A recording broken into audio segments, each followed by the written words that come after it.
Imagine a harsh, unforgiving New England winter in 1692. The Puritan community of Salem, Massachusetts, operating under a theocratic and puritanical governance system, with no formal constitution or Bill of Rights, was bound by religious rigidity in a deep fear of the unknown. The settlers believed in the constant presence of the devil, lurking in the shadows, ready to corrupt their world. Into this already tense environment, the rumors of witchcraft spread like wildfire. The hysteria began with the strange, unexplained behavior of a group of young girls, who convulsed, barked like animals, and claimed they were being pricked by invisible needles. Was it mass hysteria? Was it something supernatural? Or, perhaps, was it the subconscious expression of deeply rooted social tensions? Beyond the strange behaviors of the young girls, it's important to consider the broader social and environmental factors that fueled the hysteria.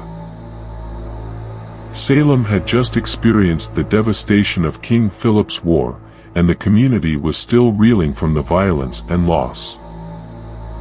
Tensions between neighboring villages over land disputes and resources added to the unease. The idea of witchcraft offered a tangible explanation for misfortunes like crop failures, disease, and unexplainable events. This environment, heavy with fear and unresolved trauma, made the community ripe for a psychological contagion. With whispers of witchcraft hanging thick in the air, accusations spread rapidly. Women, and some men, were singled out, often for being different, outspoken, or simply unlucky.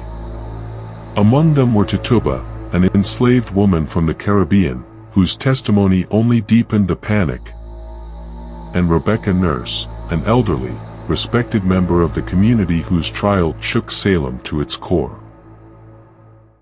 Accusations didn't simply target the marginalized, they also revealed deep-seated rivalries and grudges within the community. For instance, the Putnam family, who played a prominent role in the accusations, had long-standing land disputes with the Porter family.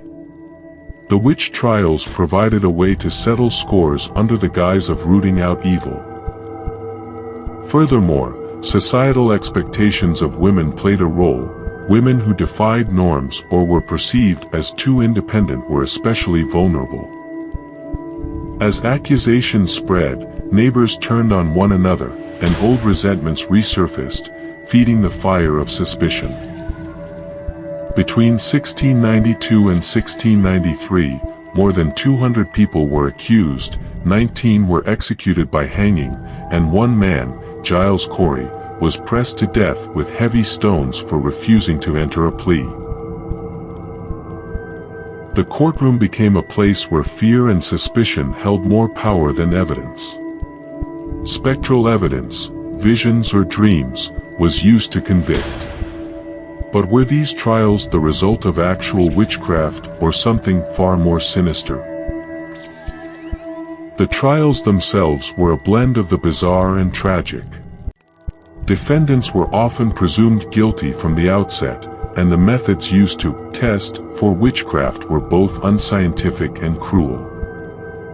One infamous test was the touch test, where an afflicted person would supposedly be cured of their fits if the witch who had cursed them touched them. This method reinforced the presumption of guilt, and any failure to produce solid evidence was overlooked. Public executions drew large crowds, turning them into grim spectacles that reinforced the fear and power of the court. The entire legal process demonstrated the dangerous consequences of a system driven by fear and devoid of due process. Historians have long debated what truly caused the Salem witch trials. Was it political power plays, a way for some to seize land from the accused? Was it a response to ergot poisoning, a hallucinogenic mold found in rye? Or was it simply an expression of fear and repression in a society struggling with external threats and internal turmoil? Over the years, scholars have offered several intriguing theories to explain the hysteria. One hypothesis suggests that the harsh climate, known as the Little Ice Age, contributed to poor harvests and increased community stress, making people more susceptible to blaming witchcraft. Others have explored the role of Puritan theology, which emphasized the devil's presence in everyday life, and how this worldview may have fueled paranoia. There are also theories about groupthink and the power of suggestion, where individuals, consciously or not, mimic the behaviors of the afflicted. Each theory adds a layer of complexity to our understanding of how a seemingly tight-knit community could unravel so completely. One of the most compelling and widely debated explanations for the strange behaviors witnessed in Salem is the ergot poisoning theory. Ergot is a fungus that can grow on rye and other grains in damp, cool conditions, precisely the kind of environment found in colonial New England. When consumed, ergot can cause severe physical and neurological symptoms, including muscle spasms, hallucinations, and a sensation of being pricked or burned. Some historians suggest that ergot-contaminated bread may have triggered the initial fits and convulsions observed in the young girls of Salem. These symptoms, combined with the already superstitious and fear-driven atmosphere, could have sparked the witchcraft hysteria. The hallucinogenic properties of ergot could explain why the afflicted claimed to see specters and demons and why their descriptions felt so vivid and real. However, skeptics argue that not all symptoms align perfectly with ergotism, and the geographical distribution of the outbreaks doesn't completely support this theory.